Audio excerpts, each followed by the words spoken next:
up your spine. You'll get your ass moving, son, with burning daylight.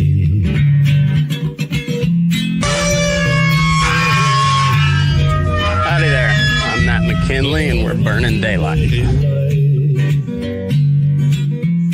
the saddle till the job's done right. Welcome to Burning Daylight, the only podcast for the working cowboy. Well, welcome back, Daylight Burners.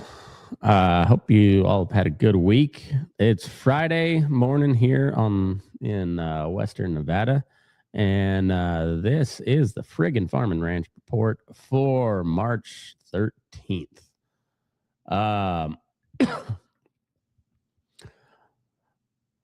Well, we have got some cattle future talk.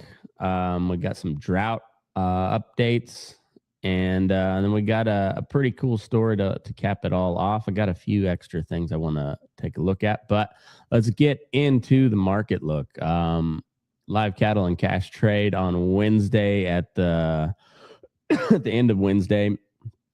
Live cattle futures averaged $1.97 lower across contracts. Bear market took control as outside markets turned sour. The cash fed cattle on Wednesday afternoon was out of Nebraska. We had 235 down $5. Dress delivered at 372 a hundredweight, down $8. The Western Corn Belt, the live cattle trading at 233 to 235, down 5 to 7. Southern Plains early trades at 235, limited volume down 2. The box beef choice cutout is at 396.70 on Wednesday afternoon, is up 203. Select cutout 389.25, up 248. The cutout gains show packer margins improving slightly despite futures pullback. Feeder cattle pressure on Wednesday, they averaged 519 lower. The feeder index was at 360.97 a hundredweight, down 383. It's tight credit, drought, and feed costs hitting placement decisions. On the grain side, corn's up 8 to 9 cents with resurgent oil prices and inflationary buying.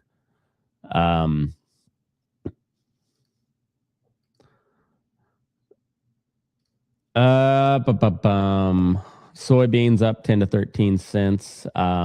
Urea spiked $70 a ton, but it so 520 to 550 on the New Orleans barges. Phosphate's up 30 bucks a ton. Potash has been stable. The futures dripped, but the cutout drip. The futures dipped, but the cutout strength signals packers paying up. But it's mostly because of tight supplies. The fertilizer crush hits spring planters hard. We talked about that with with the fertilizer spike and the traffic jam in the Strait of Hormuz and the Iran conflict. It's driving a lot of shit here lately. All right. Yeah, so on the drought escalation, so Colorado's snowpack is sitting below 70% of average, with the drought 1 to drought 3 areas across the plains are expanding, heading into spring. And we're in El Nino. I forget what the SO. So it's ENSO. Let me double check on that. We'll be right back. All right, I'm getting better on my notes, on my script that I follow but not really follow. Anyway, ENSO stands for El Nino Southern Oscillation. And so what that means is we're moving out of the La Nina cycle and into the El Nino cycle.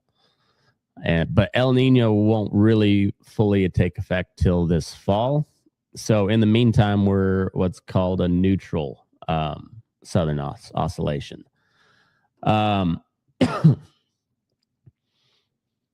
Historical data does show this is ripe for extremes on both ends. But more than anything, it just shows kind of unpredictability.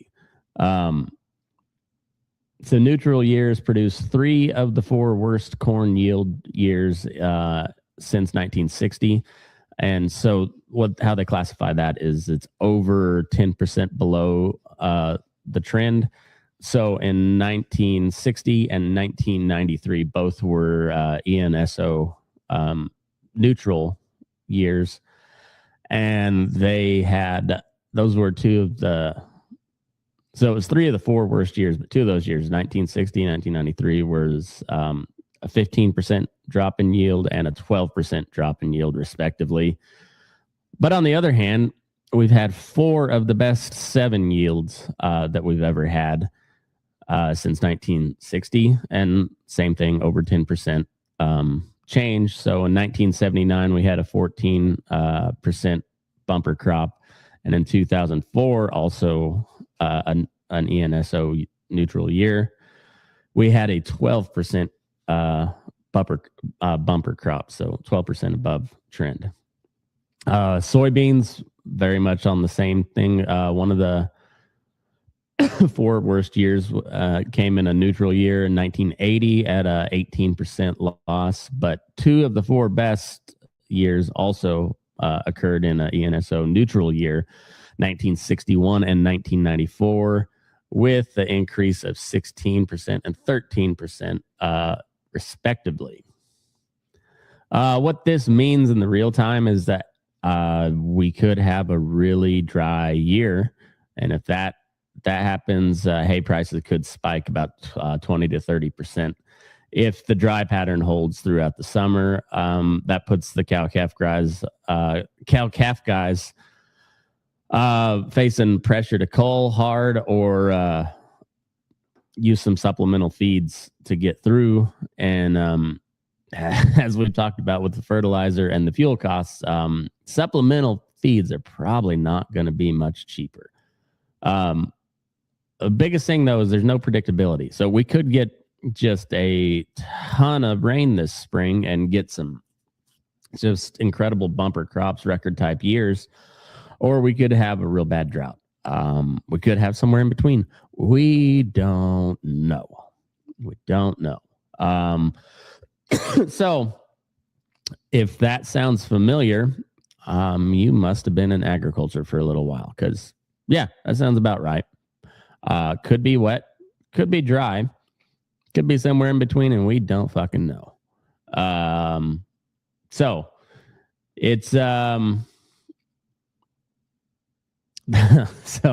I've been pointing out the AI talking points. So this is one of theirs. A neutral ENSO means we're flying blind. Could be the best grass in decades or the worst hay crisis since 93. Plan for pain, hope for rain. Kind of hokey there at the end, but all in all, not bad. Not a bad talking point. Solid work, Perplexity. There's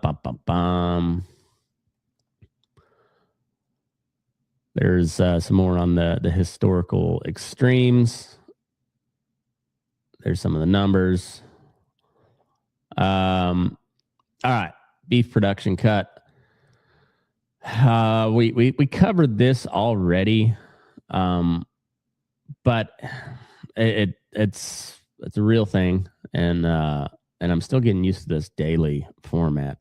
So what I'm figuring out is when you do a daily show, you do rehash a lot of stuff if you're covering the same type of topics.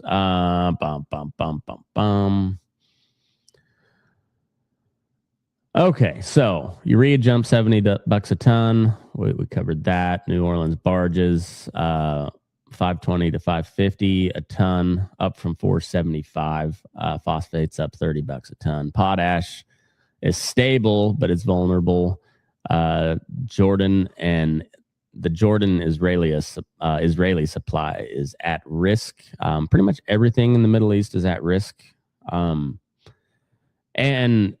I know I might catch some flack from some of the real hardcore Trump people, but also the messaging has been very muddled. We're beating the hell out of them. We're way ahead of schedule, but yet they're still firing rockets. And I don't know, we're changing the regime. They got a new guy because we took out the old guy, but we're not at war. They're at war with us, but we're not at war with them. I'm not sure.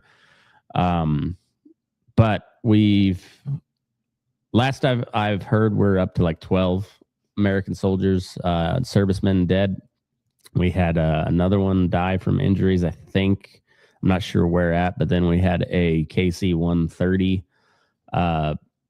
It's kind of a transport plane, if I remember right. But it went down over Iraq. Not sure if it was shot down, if there was engine trouble, what the hell happened there. But there were 6 on board. I saw a headline that 4 of them didn't make it. So I'm hoping that's wrong and that they're all okay. But it sounds like we have a few more dead on that end, and that's not good. Prayers to their families, and bad deal. So all that being said, despite all, on top of all the human toll and bombs and all that nasty shit, our fertilizer is all tied up there in the Red Sea and the Persian Gulf and all. Yeah, it's all just all in limbo. So it's a 30-day lag from the Persian Gulf, and about a 3 to 4 week inland distribution. So if you were to order a load today, May 1st is like the absolute earliest delivery date for that. And the spring application window's closing fast. So we'll see how many acres we see get pulled out of corn and put into soybeans if the nitrogen's not there. And remember, the nitrogen was at historical highs before all this shit popped off, because this shit happened with the Russia-Ukraine war kicking off.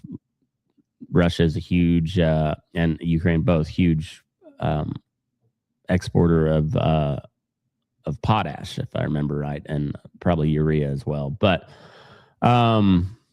this fertilizer it's shooting up at the worst possible time.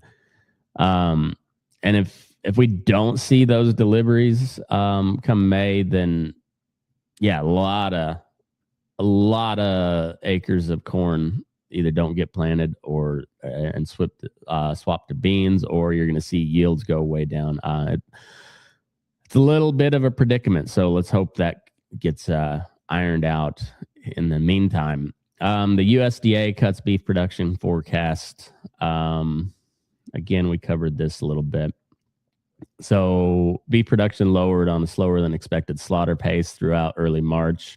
We've got heavier dressed weights to partially offset the the lack of cattle. So we got heavier cattle, so it means we need a few less of them, but there's still a hell of a lot less of them than there were before. Beef exports lowered for the first half of 2026 on reduced production schedule. Cattle prices forecasted higher because of the tight supplies. So even though we have had some people start retaining heifers to grow herd numbers, we still got a real small herd, smallest since the 70s, I believe, or the 80s. Fewer head, but we got heavier carcasses. Prices are climbing. It's not a great market, but it's not terrible. So it's a cautious cautious rebuild, looks like, but it does look like a rebuild is coming. So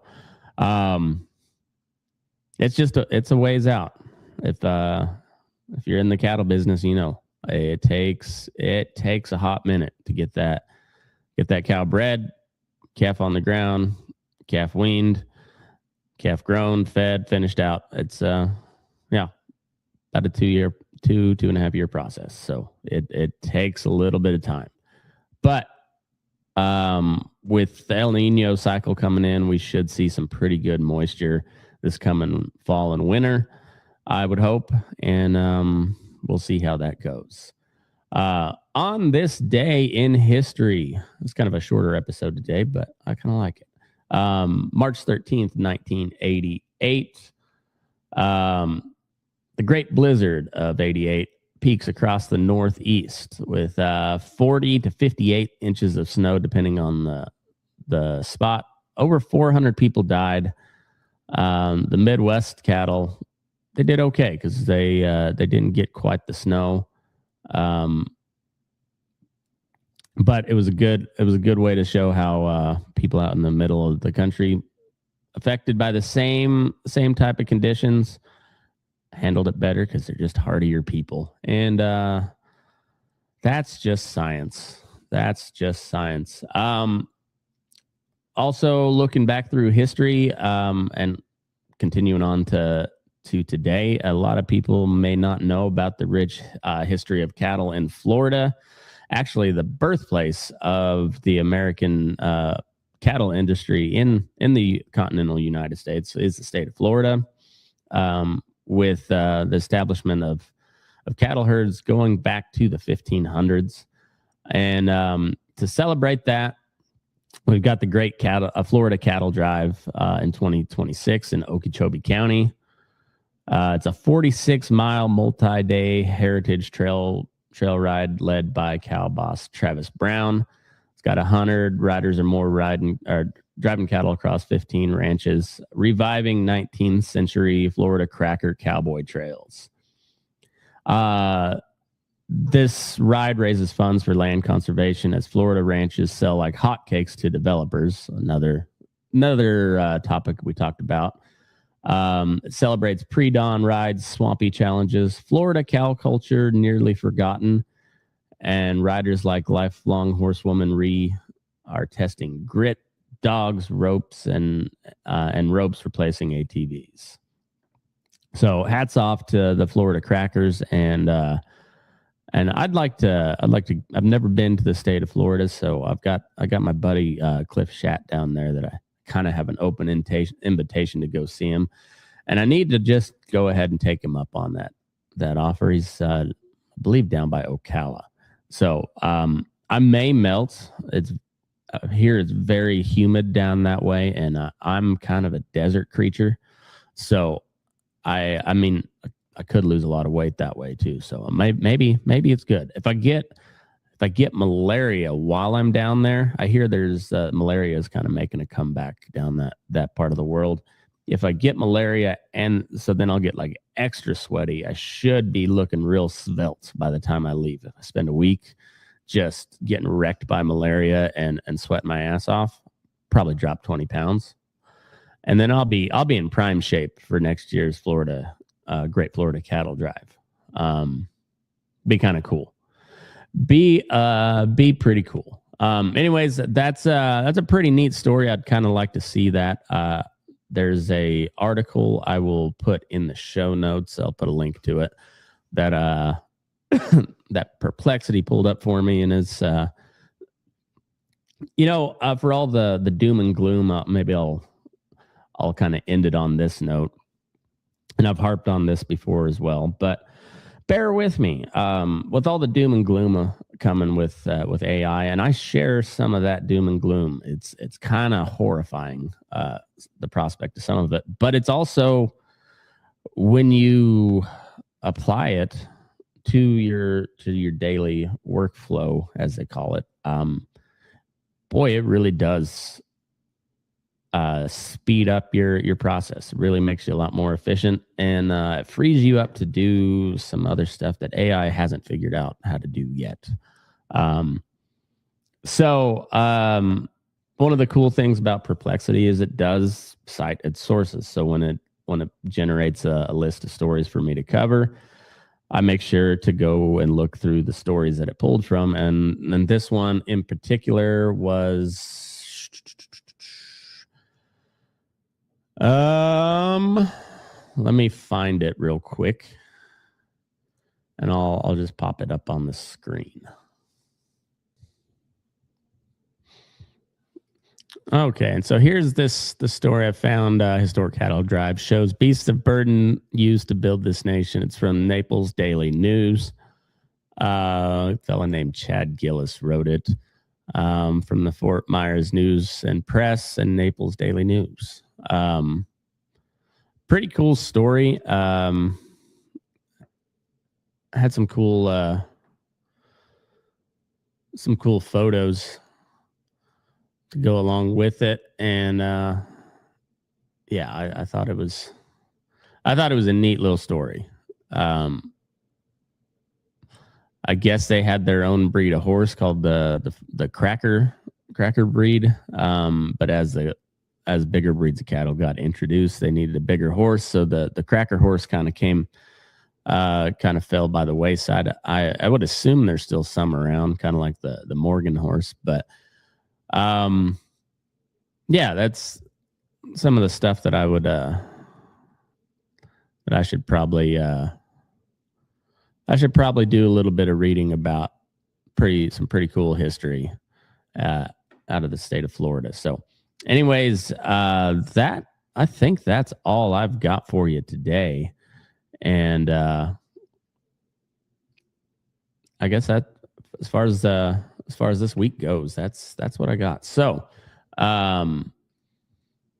let me know if there's anything else you guys would like to hear about, any stories that I need to cover, any cool shout outs, or any of the on this day in history, what all that good stuff.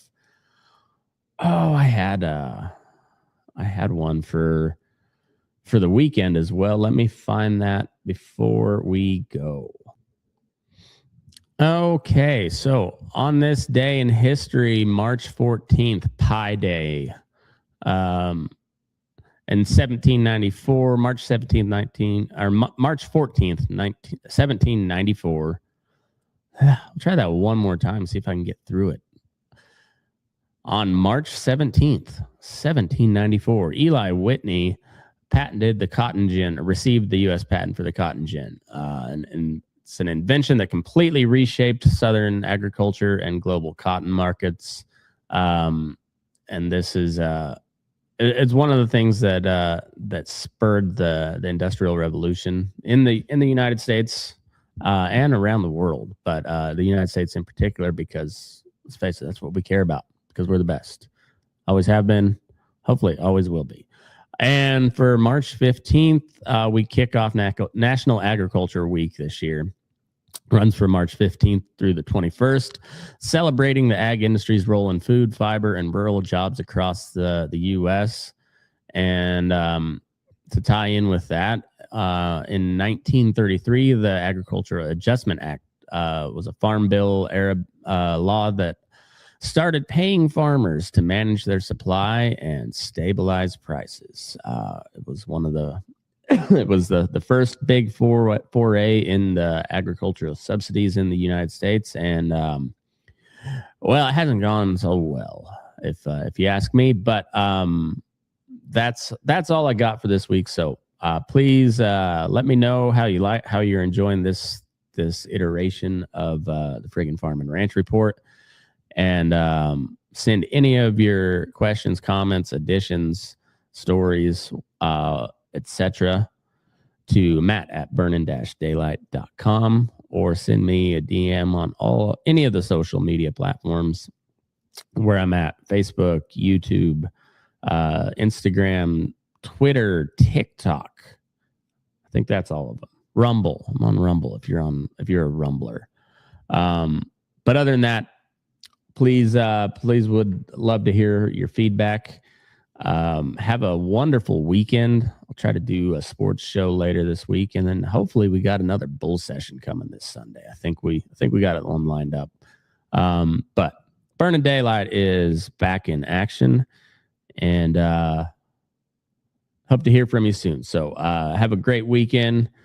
Enjoy the nice weather if you got it, and if you don't, well, it's probably coming. So enjoy it when it gets here. On that note, move your ass.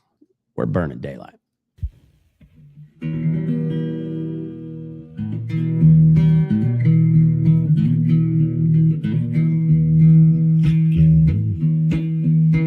Your eyes up in the morning, beneath the stars so bright. Pull your hat down, make sure your cinch is tight.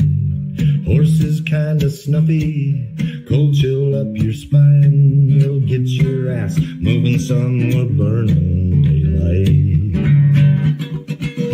Burning daylight. Burning daylight. In the saddle till the job's done right.